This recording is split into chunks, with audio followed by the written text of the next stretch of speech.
Chris 4 की shooting कब से शुरू होने जा रही है? क्या क्रिस 4 में कैप्टन अमेरिका की एंट्री होने जा रही है? क्रिस 4 में जादू की वापसी क्यों होगी? राकेश रोशन ने क्रिस 4 को लेकर के क्या कहा? शराबी लड़कियों को फिल्मों में स्टीरियोटाइप्स क्यों दिखाया गया है? 4 का टीजर कब आ रहा है? मैं आपका स्वागत करता हूं बॉलीग्राज के फिल्मी गलियारे में। इस लॉकडाउन के खत्म होते ही राकेश रोशन क्रिस 4 की शूटिंग शुरू कर देंगे और इस बार क्रिस 4 की कहानी में जादू की वापसी हो रही है, क्योंकि 2003 में जब इस फ्रेंचाइजी की पहली फिल्म कोई मिल गया आई तो स्टीवन स्पीलबर्ग की ईटी की तर्ज पर आप परग्रह से एक प्यारे से जीव को भारत के कसौली में ले आए। वो नीला था। उसने हमारे शरीर में बड़े लेकिन उम्र में छोटे रोहित को अनूठी शक्तियां दी। फिर वो गजब डांस करने लगा, डोले शोले निकल आए, क्या फाइटिंग करता था। लेकिन उसी जादू को आपने बेदर्दी से उसके ग्रह तो वापस भेजा, लेकिन एक बार फिर धरती पर नहीं लाए, एक बार खाने पर भी नहीं बुलाए। हाँ, 2006 में आई सीक्वल क्रिस के एंड में आपने हमें उम्मीदों से भर दिया कि जब रोहित ने अपने पापा के कंप्यूटर का इस्तेमाल करके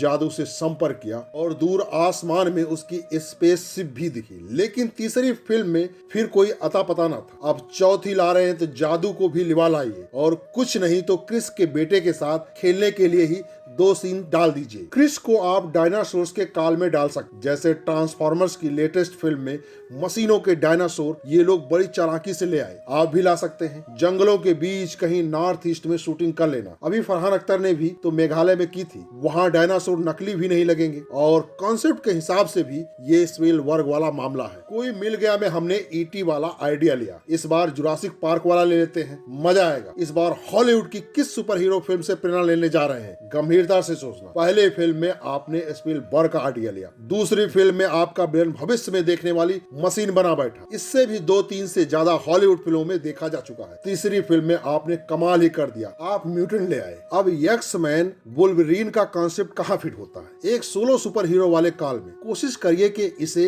बैटमैन सीरीज की फिल्मों जैसा रखिए, जहाँ बहुत ज्यादा विजुअल इफेक्ट की जरूरत नहीं। बैटमैन सीरीज में क्रिस्टोफर नोलन ने फिल्म बनाई, कुछ वैसा। अगर बड़ों को नहीं तो बच्चों को ही टारगेट करना है तो हल्क वाले मैनरिज्म डाल दो क्रिस में। आयरन मैन वाले वन लाइनर भी बहुत अच्छे लगेंगे, क्योंकि शक्तियों के मामलों में वो थोर जैसा है, तो वहां से वो ले लेना। बस म्यूटेंट मत लाना और कुछ भी मत करना। अगर फिल्मी गलियारों की बात माने तो क्रिस 4 में एक शराबी लड़की का कैरेक्टर डाला जा रहा है। कहते हैं कि लड़कियां शराब हैंडल नहीं कर सकती हैं। अब आप कहेंगे कि ये कहने की बात नहीं है, स्थापित सत्य है। लड़कियों से जुड़े तमाम स्टीरियोटाइप्स यानी पूर्वाग्रहों को इसी तरह बार बार दोहरा कर सच बना दिया जाता है। लड़कियां किस तरह शराब हैंडल नहीं कर पाती, इसका नुमाइश बार बार हमारी फिल्मों में होती है। जैसे दिल वाले दुल्हनिया ले जाएंगे में काजोल जरा सा झूम लूं मैं गाते हुए दीवानों की तरह नाचने लग, कल हो ना हो में वैसे सीरियस रहने वाली नैना यानी प्रीति जिंटा अचानक जैकेट उतार कर नाचने लग, अगली और पगली के गीत मैं टल्ली हो गई का भी यही हाल है। ये सभी गीत औरतों के एक सांस में शराब पीने के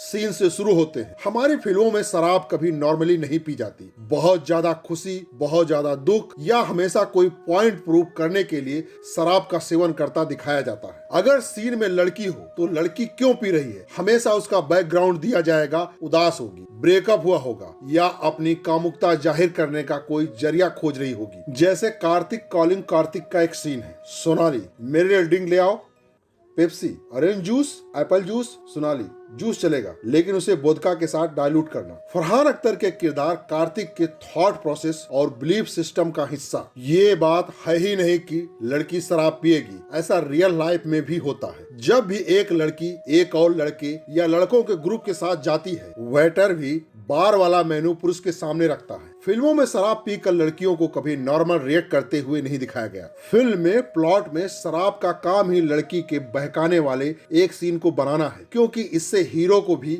हीरो बनने का मौका मिलता है। शराबी लड़कियों के हीरो, चूंकि लड़कियां शराब हैंडल नहीं कर सकती, वो हमेशा एक गार्जियन के साथ पिए, ये जरूरी होता है। इसलिए हीरोइन के शराब पीते वक्त या उसके बाद हीरो का होना बहुत जरूरी है। हीरो के ये काम, लड़की को पीने से रोकना, फिर भी वो ना रुके और बेहद नशे में हो तो उसे थामना। नशे में जब वो कामुकता जाहिर करने लगे तो आश्चर्य दिखाना और फंसा हुआ महसूस करना, उसे सुरक्षित बिस्तर तक पहुंचाना, नशे में उसका फायदा ना उठाकर महान बनना। इस तरह हीरोइन के शराब पीने से हीरोइन का इम्पल्सिव बिहेवियर और हीरो का पौरुष और उदारता एस्टेब्लिश होते हैं। इसलिए शराबी लड़कियों के रेप होते हैं। लगातार फिल्मों से ही हमें बताया जाता है कि शराब पी हुई लड़की का शरीर अलेबल होता है, वो खुद पर काबू खो चुकी होती है। ऐसे में लड़के तो उसकी ओर आकर्षित होंगे ही, खासकर तब जब लड़की नशे में होने के बाद वो अपनी जैकेट वगैरह उतार कर फेंक दे। शराब, रेप और यौन शोषण के मसलों पर विक्टिम ब्लेमिंग का सबसे सही तरीका है शराब पीना पुरुष को नियंत्रण देना है। इसलिए शराब पीते ही औरत 90% गुनाह कर चुकी होती है। रेपिस्ट को बस बचा हुआ 10% काम करना होता है। आउट ऑफ कंट्रोल लड़कियां,